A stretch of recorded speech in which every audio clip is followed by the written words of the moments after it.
Hey, English learners. Welcome back to the English Leap podcast, your English podcast for daily life English, real conversations, and easy English listening practice. I'm Anna. And I'm Jake. We're really glad you pressed play today. Maybe you're a bit tired. Maybe you're walking somewhere. Maybe you're lying on your bed staring at the ceiling. But hey, you're not alone here. Yeah, if you're going to stare at the ceiling and think about life, you might as well do it with some English in your ears. Exactly. Your plans may feel a little messy right now, but your listening practice is on point. And you sound extra calm today, Jake. Normally you're a bit more hyper. What changed? Honestly, lately I've been feeling a little lost myself. So today I told myself, okay, don't pretend everything is perfect. Just show up and be real. I get that. I also have those days when I do my normal routine, but inside I'm thinking, where am I going? What am I doing? Yeah, like your feet are moving, but your heart doesn't know the direction. And we know many of you feel this too. Life is moving, time is passing, but inside you feel stuck, confused, or unsure about your path. That's why today's episode is important for us. In this episode, we're talking about feeling lost in life and how that feeling might not be a failure, but the beginning of a new chapter. We're going to share stories, talk about this feeling slowly, and give you small ideas you can try, so you can see this lost moment in a kinder, softer way. But before we go deeper, we want to ask you for just one tiny favor. If you enjoy learning with us, please like this episode and subscribe to the channel. It helps more learners find the English Leap podcast and join our little community. And we'd really love to hear from you in the comments. You can write one simple sentence. Something like, I'm your name, from your country, and one time I felt lost in life was when... We read your messages, and they really help us understand what you're going through, not just in English, but in life. And when you write, your brain has to choose words and make a sentence.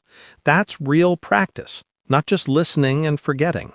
Okay, let's also talk quickly about the English level for today so you feel safe. This episode is a B1 level episode. That means the language is clear and not too fast, but the ideas are a bit deep and emotional, perfect for intermediate learners. Yeah, it's not super simple and it's not super advanced. It's that comfortable middle place where you can understand a lot and still learn new things. And if you're a strong beginner, you can still stay with us. You might not understand every single word, but your ears will get stronger. Yeah, this is a safe episode for you too. You can use it as a bridge from easy English to more natural, real English. So wherever you are on your English journey and your life journey, you're welcome here with us. And because we're vocabulary nerds, we will play with some bigger words today. During the episode, we'll explain important words naturally inside the conversation, so you don't have to pause and look everything up. And at the end, we'll do a calm word tour. We'll slow down and go over some key vocabulary again with simple examples just for you. All right, if you can, take one deep breath. Yeah, breathe in and out. Let's start talking about that feeling of being lost and see what it might be trying to tell you. Anna, have you ever had a moment like that? A moment when you suddenly thought, wait, is this really my life? Yes, very clearly. I can still see it like a little movie in my mind. It was a normal morning a few years ago. I was sitting in my car outside my workplace. So, normal morning, normal job, normal day. Yeah. If you looked from the outside, everything looked perfect. Stable job, regular hours, friendly coworkers. My parents were proud. My friends said, "Wow, that's nice." So, on paper, everything looked good. Safe, stable, successful. But that morning, I just sat there, holding the steering wheel. I didn't want to open the door. My body was still. but my mind was shouting, I don't want to go in. Inside my head, I thought, is this it? Is this how the next 10 years will feel? Wake up, drive here, go home, repeat? And that thought hit me like a wave. In that moment, I knew something was off. I wasn't on my real path. I was a little off course. Wow. Yeah, that really hits. I had a similar moment, but for me, it didn't happen in a car. It felt more like I was walking inside a giant maze. A maze? Yeah, imagine those tall green walls where you can't see over the top. I kept turning left, right, forward, but every turn just made me more confused. In my head, I kept asking, am I doing the right thing? Is this really my path, or just the path I fell into by accident? That picture is so strong. Everyone walking confidently and you bumping into walls, turning in circles. And the hardest part was, everyone around me looked like they had it together. They looked like they had maps, directions, a plan. And I felt like the only one standing there with empty hands, no map, no idea. That's such a lonely feeling. Everyone with maps and you with nothing. Yeah, it felt really uncomfortable, like wearing shoes that are the wrong size. Not terrible, but never quite right. And that uncomfortable feeling, that I'm stuck, I don't fit feeling, is actually important. Important. How? Because it can be a signal, a quiet alarm from inside you. A little wake-up call from your heart saying, hey, something is wrong here. Something needs to change. It hurts, yes. It can make you cry or feel empty. But it's also powerful. Because when you finally stop and ask, wait, what am I doing? Is this really my life? That's the moment when clarity can begin. It's like standing at a crossroads, 2 or 3 roads in front of you, and for the first time, you see that you have a choice. And often, it's not because you made bad choices before. Right. Many times, it's simply because You listened to too many other voices and stopped listening to your own. yeah, let's stay with this and talk about those other voices for a moment. Right. Voices like parents, teachers, friends, coworkers, even strangers on TikTok or YouTube. Everyone has an idea about what you should do with your life. It's like standing in the middle of a busy market and everyone is shouting advice at you. Yeah, and after a while, it feels like your brain is that market. So many voices, so much noise. And slowly, the noise gets so loud that your own voice becomes quiet. You stop asking, what do I want? And start thinking, what will make them happy with me? I remember my family WhatsApp group when I finished school.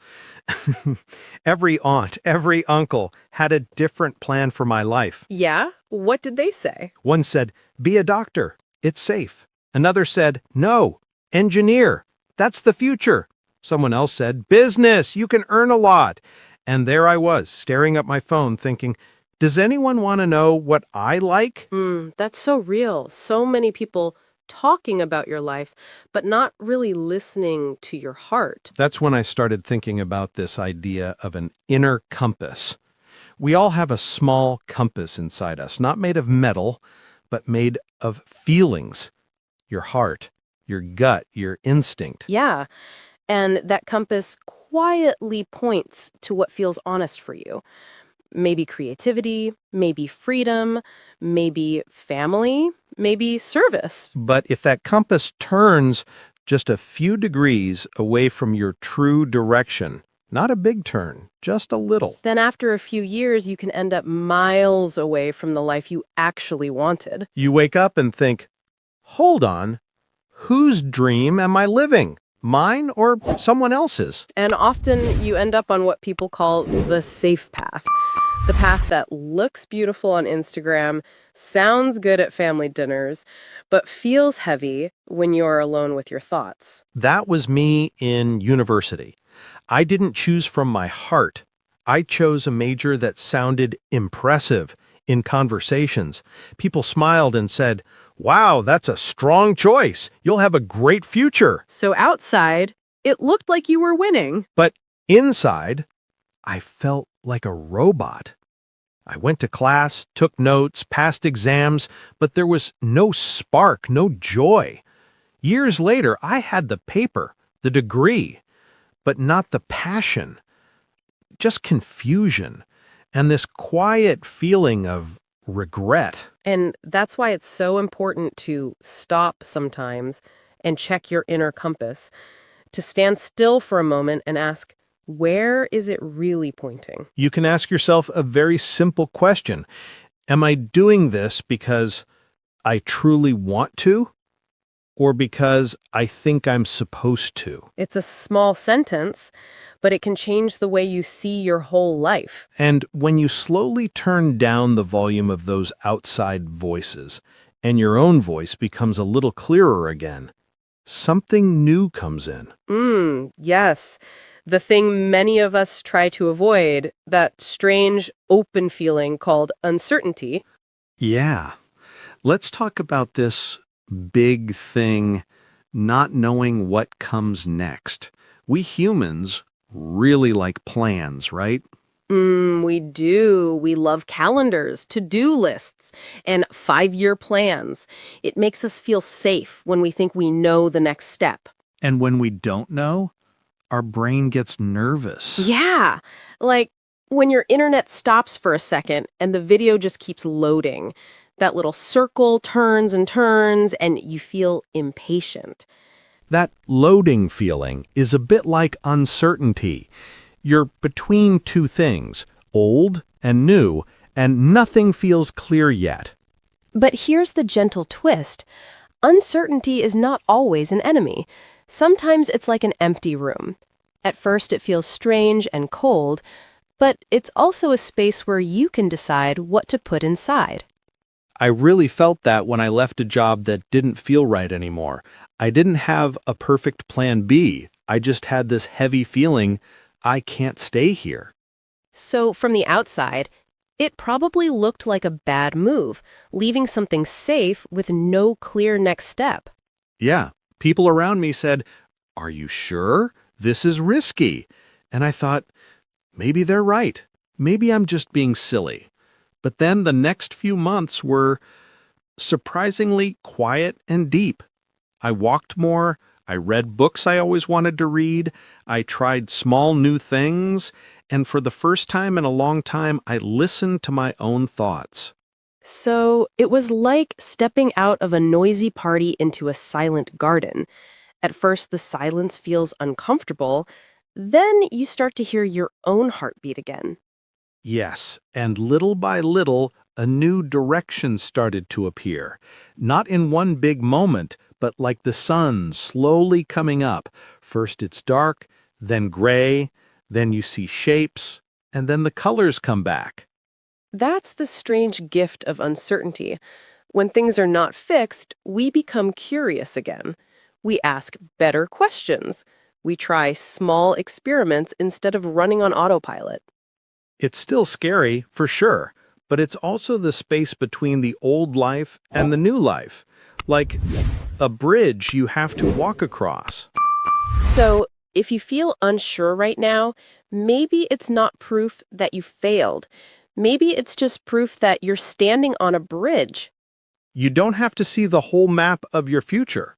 You just need to stay open and curious and trust that something new might be growing quietly in this in-between space. And to even guess what that something new could be, you have to look at what really matters to you. Yeah, that's important. When you say what really matters, Anna, what are you talking about exactly? I'm talking about your values, the simple things that are truly important in your life. Not your job title, not your exam score, not how many likes you get. Values like family, freedom, learning, kindness, health, the big things that make your heart feel right. Yes, you can ask yourself, what 3 things do I deeply care about in my life? If everything disappears, what do I still want to protect? Often when we feel lost, it's because we quietly walked away from those values, step by step, without noticing. I had a season like that. I was so busy trying to be productive, ticking boxes, answering emails quickly, doing all the tasks, that I stopped doing things that made me feel alive. Things like what? Like writing in my journal, taking long walks with close friends, having slow, deep conversations. Those things always gave me energy, but I told myself, no time, no time. So you were doing a lot, but not doing the things that made you feel like you. Yes. When I looked back, I realized I had drifted away from what made me me. My days were full, but my heart felt empty. And when you slowly walk back to your values, even in small ways, things don't suddenly become perfect, but something feels more honest. You might still feel unsure, but at least you're walking in a direction that matches your heart, not just your schedule. And once you have a sense of what matters most, the next step is not some big dramatic change. It usually starts with something very small. Yeah, this is where micro goals come in. Very small goals that still count. Micro goals, like baby steps for your life. On some days, I didn't feel like doing anything big, so I made the goal tiny. Just write one sentence today, or just go for a 10-minute walk. Not a whole book, not a marathon, just one little action. I really connect with that. I had days when my only goal was get out of bed and drink one glass of water. That was my big win. And you know what? That is a win. Yeah, because that one small action gave me a tiny sense of progress. And progress, even a few centimeters, builds momentum. Momentum is like the push that keeps the bicycle moving after you start pedaling. We often think change must look like an elevator going straight up, but in real life, change is more like stairs, small steps, one by one. Even one simple English sentence spoken out loud every morning can slowly change your confidence. It's like adding one brick each day to a strong house. So, if you're feeling stuck, don't wait for a huge movie moment where everything changes. Start with one tiny, friendly win today, something so small that you can actually do it. And even when you start taking those small steps, some days still feel heavy. That's when people become really important. Yeah, support changes everything. When you felt lost, Jake, did someone help you? Yes. One of the best things I did was send a real message to a friend. Not the I'm fine, all good message, the real one. So you told him the truth, not the polite version. Right. I wrote, "Hey, I feel really confused about my life right now. Can we talk?" My finger was shaking before I pressed send. I understand that feeling. Your finger over the send button thinking, is this too much? Am I being dramatic? Yeah, I thought all of that, but I sent it. And when we talked, he didn't try to fix my life. He just listened. He said, "I get it. I've felt like that too." And suddenly, I didn't feel crazy or alone anymore. Sometimes just knowing that one person understands you, that one person is quietly there on the other side of the phone, makes your feelings feel less heavy. That person can be a friend, a teacher, a mentor, a family member, or even an online community like this English Leap family listening right now. And when you share your journey with someone, something else happens. You start to feel more accountable. That means you feel responsible to show up because you know someone believes in you and is watching your progress with kindness. So if you're listening right now and feeling alone, maybe this is your sign. Yes, maybe tonight or tomorrow, you can send one honest message. Something simple like, "Hey, I'm struggling a bit. Can we talk?" You're not weak for needing support. You're brave for asking for it. It takes courage to say, I can't do this all alone. And when you ask for help and you take those tiny steps, something beautiful slowly appears. Your own lost and found story. Yeah, that's your real story, not the perfect one on paper.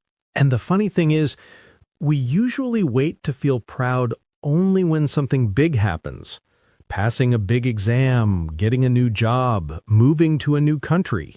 But there are so many quiet moments that also deserve love and respect. Moments like the night you didn't give up, the morning you got out of bed when you felt empty, the day you pressed play on this episode instead of scrolling mindlessly. Yes, we remember our mistakes so clearly, the things we did wrong, the chances we missed. But our brave moments, we forget them so quickly. Last year, I started something small. I called it my Lost and Found Journal. Nothing special, just a simple notebook. On one side of the page, I wrote down moments when I felt stuck, sad, or confused. And on the other side, you wrote what you found in those moments, right? Yeah, on the other side, I wrote what I learned or discovered later.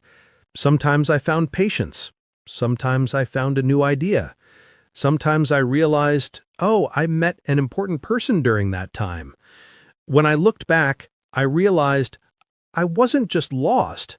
I was changing, growing, becoming a different version of myself. I really love that picture. Like your life is a little lost and found office. You lose something, but you also find something new. Strength, wisdom, courage. Maybe today you can think of one time you felt lost and ask, what did I find there? Maybe you found a new friend. Maybe you found more courage. Maybe you found the strength to start again after a hard time. Those moments are worth celebrating, not with big fireworks, but with soft kindness. A small smile, a deep breath, a gentle thought. I'm still on my way. And that's enough for today. Even saying that gives me goosebumps. I think both of us needed that reminder too. And we hope you felt something meaningful in this part of the episode.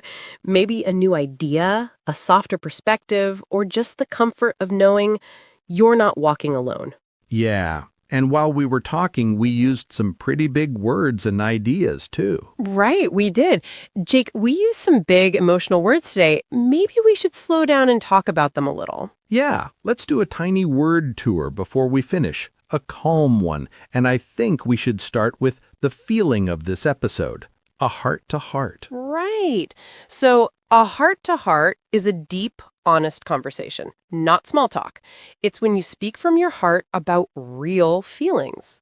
For example, I had a heart-to-heart with my friend about my future, means we talked very honestly about my life.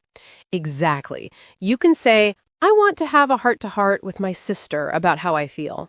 And sometimes, in those heart-to-heart talks, we talk about regret. Yes, regret is a sad feeling about something you did or didn't do.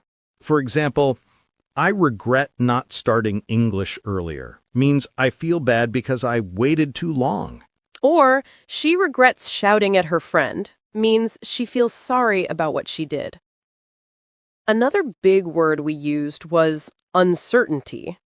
Uncertainty, that feeling when you don't know what will happen next. Exactly. Uncertainty is when the future is not clear and you feel unsure. You can say, there is a lot of uncertainty in my life right now, when you don't know what will happen with your job, studies, or relationships. But inside uncertainty, we also said a more positive word, curious.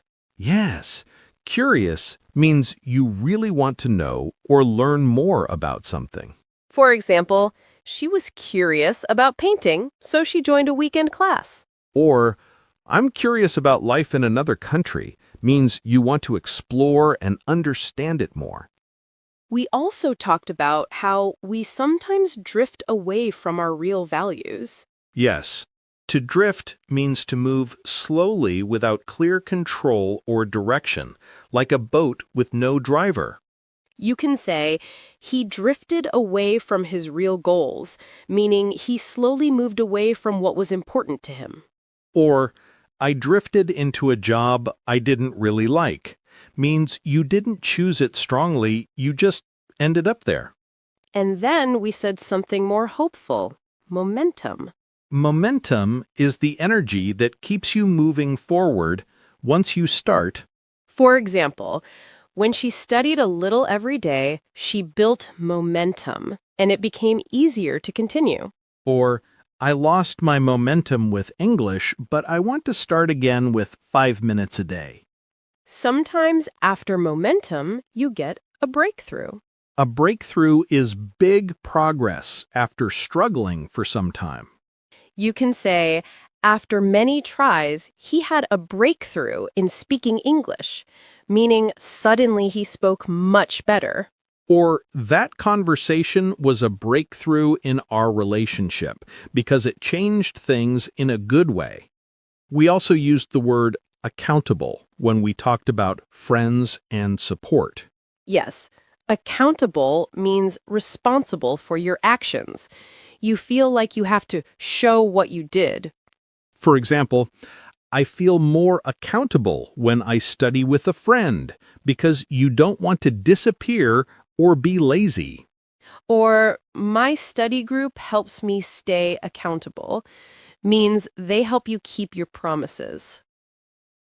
And then there's the word mentor. I really love this one. A mentor is a person who guides you and helps you grow, like a wise friend or teacher. You can say, my English teacher became my mentor and helped me in difficult times. Or, I'm looking for a mentor in my career, means you want someone more experienced to guide you. We also said milestone when we talked about celebrating small wins. A milestone is an important step or event in your journey. It's like a special point on your road. For example, finishing my first English book was a big milestone for me. Or, listening to a full English podcast is a milestone in your listening journey. Then we used the word detour when we talked about your life path. A detour is a different or longer way you take when the normal road is blocked. You can say, his career had many detours, but each one taught him something new. Or, I took a detour and studied something different for a few years, meaning you didn't follow the direct path. There was also a feeling word, goosebumps.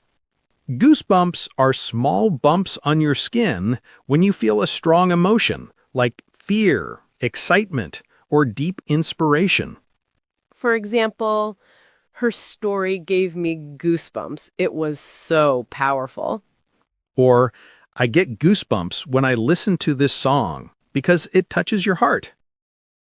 Another important word was perspective. Perspective is the way you see or understand something, your view of a situation. You can say, talking to my grandmother gave me a new perspective on life, meaning you saw things in a different way. Or, when I travel, my perspective changes because you see new cultures and ideas. We also said autopilot, when life feels automatic. Autopilot is when you do things without thinking, just habit, no real feeling. For example, he was living on autopilot, just waking up, going to work, and sleeping again. Or, I don't want to live on autopilot anymore, means you want to be more awake and present in your life. And the last word Is crossroads. A crossroads is a point in life where you must make an important decision, like when roads cross and you have to choose a direction. You can say, she felt she was at a crossroads. Should she stay at her job or start something new? Or, I'm at a crossroads with my English. Should I give up or try again with a new plan? If you didn't catch every word, it's okay. You can listen to this part again, slowly, like a mini lesson. And if you want a small challenge, choose one of these words and make your own sentence. You can say it quietly in your head. Or be brave and write it in the comments. That's like sending your English brain to the gym, but a calm gym. Yeah, a small, friendly gym where everyone is learning together, step by step. And if you're still here with us at the end of this episode, we just want to say we're proud of you. Really, we are. Whether you feel lost, are slowly finding your way, or already walking on a new path, you showed up today, and that counts. Yes, and if this episode helped you, tap like, subscribe, and share it with someone who maybe feels a little lost right now. Thank you for spending this time with us. This is Anna, And this is Jake. and you've been listening to the English Leap podcast. Stay kind to yourself. And keep going, one small, gentle step at a time.